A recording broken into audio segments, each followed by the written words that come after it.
नमस्कार, मैं हूं आपके साथ काजोल चौहान और आप देख रहे हैं दिव्य हिमाचल टीवी। चलिए शुरुआत करते हैं बुलेटिन की मुख्य समाचारों के साथ। कॉलेज कैंपस में ही अब मिल जाएगी नौकरी, सरकार ने शुरू किए नए वोकेशनल कोर्स। शराब तस्करी पर कड़ी नजर रखने की बनेगी पुख्ता योजना, तैनात हो सकती है फोर्स। कोरोना के नए स्ट्रेन से बिगड़ने लगे हालात, संक्रमण से एकदम बढ़ रहा फेफड़ों का इंफेक्शन। कोरोना टीकाकरण को मिलेगी रफ्तार, राज्य को मिली 5 लाख और कोरोना वैक्सीनेशन डोज। सरकार से आम आदमी पार्टी का सवाल, हवन भंडारे बंद तो जनमंच की क्या जरूरत। कांग्रेस बोली खाद के रेट बढ़ाना बहुत बड़ी राजनीतिक साजिश। कल हो सकती है बारिश, 16 अप्रैल तक मौसम खराब रहने की संभावना। और अब खबरें विस्तार से। सरकार अगर इस तरह का कदम उठाती है तो हजारों छात्र चैन की सांस ले सकते हैं। आपको बता दें कि न्यू एजुकेशन पॉलिसी के तहत कॉलेज कैंपस में देश विदेश की कंपनियों को इंटरव्यू के लिए बुलाया जाएगा। वोकेशनल कोर्सेज को बढ़ावा देते हुए 6 नए कॉलेजों में सरकार ने बीवॉक कोर्स शुरू करने की मंजूरी दे दी है। कॉलेज में पढ़ने वाले छात्र अब डिग्री लेने के बाद ही देश विदेशों में नौकरी कर पाएंगे। वोकेशनल कोर्सेज को बढ़ावा देते हुए 6 नए कॉलेजों में सरकार ने बीवॉक कोर्स शुरू करने की मंजूरी दे दी है। इससे अब छात्रों को ये फायदा होगा कि डिग्री करने के बाद वे नौकरी के लिए देश विदेश में भी जा सकेंगे।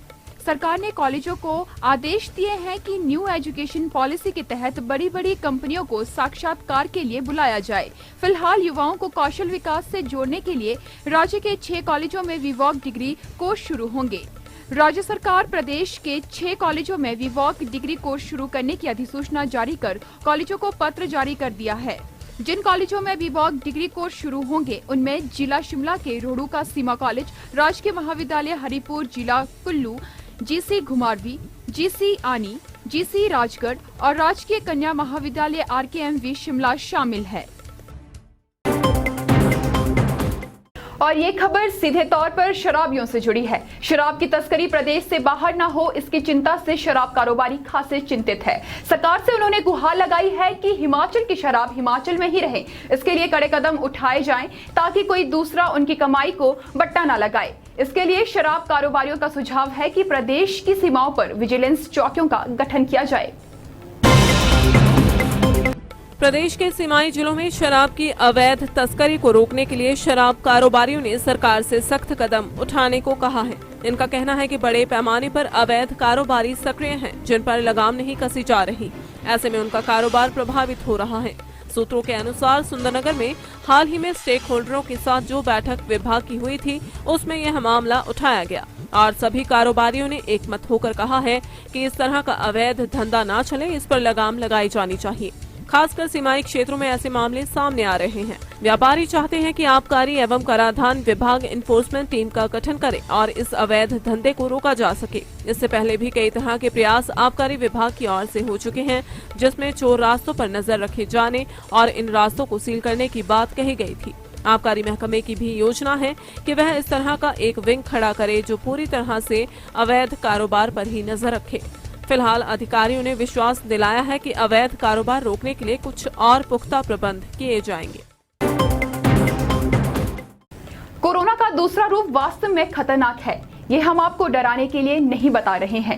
आप उन लोगों को शायद जानते होंगे जो इसके चपेट में आ चुके हैं। ये एक ऐसा स्ट्रेन है, इसके लक्षण से ज्यादा लोग बहुत जल्दी संक्रमित होते हैं। इसका अंदाजा इसी बात से लगाया जा सकता है कि प्रदेश के सबसे बड़े हॉस्पिटल IGMC में मरीजों की संख्या घटने की बजाय बढ़ती ही जा रही है। वर्तमान में IGMC में 67 मरीज गंभीर हालत में उपचाराधीन है। कोरोना का नया स्ट्रेन लोगों की हालत को जल्द खराब कर रहा है। हालत ऐसी है कि IGMC में भी मरीजों की संख्या लगातार बढ़ती जा रही है। वर्तमान में IGMC में 67 मरीज गंभीर हालत में उपचाराधीन हैं। इनमें से कुछ तो 30 साल से नीचे के नौजवान भी हैं। IGMC के डॉक्टरों की माने तो यह संक्रमण नए तरह का है, जो आम दवाइयों से भी बहुत देरी से ठीक हो रहा है। डॉक्टरों का कहना है कि जो पहले वाला संक्रमण था वह एंटीबायोटिक दवा से रिकवर हो रहा था, लेकिन यह संक्रमण नए तरीके का है। दवा देने के बाद मरीज तेजी से रिकवर नहीं हो रहे हैं। संक्रमण तेजी से शरीर पर हमला कर लोगों को बहुत बीमार कर रहा है। निमोनिया ज्यादा बिगड़ जाने से फेफड़े क्षतिग्रस्त हो रहे हैं। ऐसे में लोगों को एहतियात बरतने की जरूरत है। वहीं आईजीएमसी प्रशासन का कहना है कि मरीजों की संख्या बढ़ने के हिसाब से आइसोलेशन की सुविधा को बढ़ाया जाएगा। हालांकि अभी कोरोना के मरीजों को रखने के लिए पूरी सुविधा है। जरूरत पड़ने पर आईजीएमसी के नए भवन में भी बेड लगाए जा सकते हैं। प्रशासन ने अस्पताल में आने वाले लोगों को निर्देश दिए हैं कि वे सोशल डिस्टेंसिंग और मास्क लगाने जैसे नियमों का कड़ाई से पालन करें। हालांकि कोरोना का संक्रमण लगातार बढ़ रहा है, फिर भी सरकार के प्रयास उसी रफ्तार में जारी हैं। बात हिमाचल की जाए तो यहां प्रतिदिन सैकड़ों नए मामले प्रकाश में आने लगे हैं। इसकी गंभीरता को देखते हुए केंद्र सरकार ने हिमाचल को 5 लाख और वैक्सीन की डोज भेजी है। केंद्र सरकार ने हिमाचल को 5 लाख और वैक्सीन की डोज दे दी है।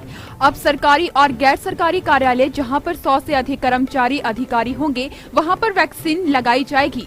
स्वास्थ्य विभाग की टीमें यहां पर पहुंचकर 45 साल से अधिक उम्र के लोगों को कोरोना वैक्सीन लगाएंगे।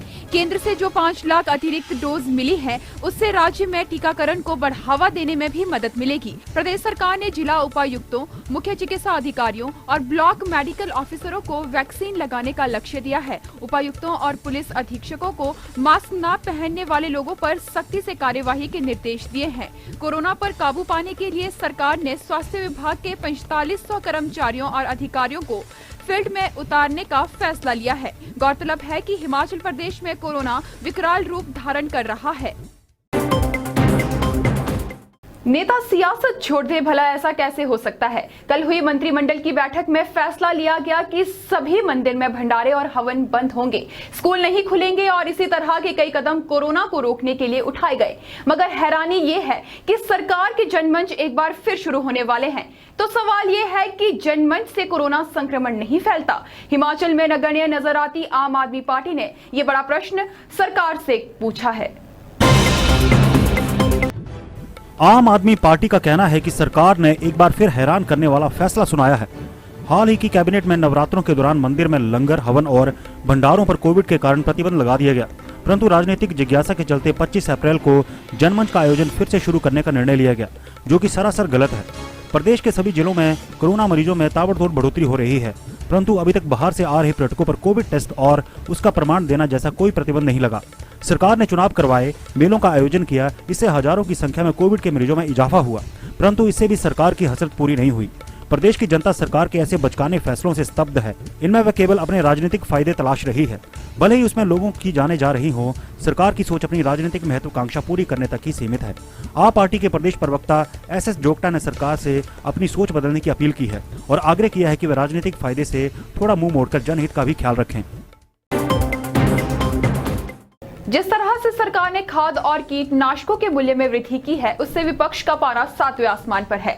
सरकार एक तरफ तो कहती है कि संघर्षरत किसानों के साथ वह बातचीत करना चाहती है, वहीं दूसरी ओर खाद और कीटनाशक के रेट बढ़ाना एक तरह से उनके हितों पर प्रहार ही समझा जाना चाहिए। कांग्रेस के प्रदेशाध्यक्ष कुलदीप सिंह राठौर ने इसे एक राजनीतिक साजिश करार दिया है।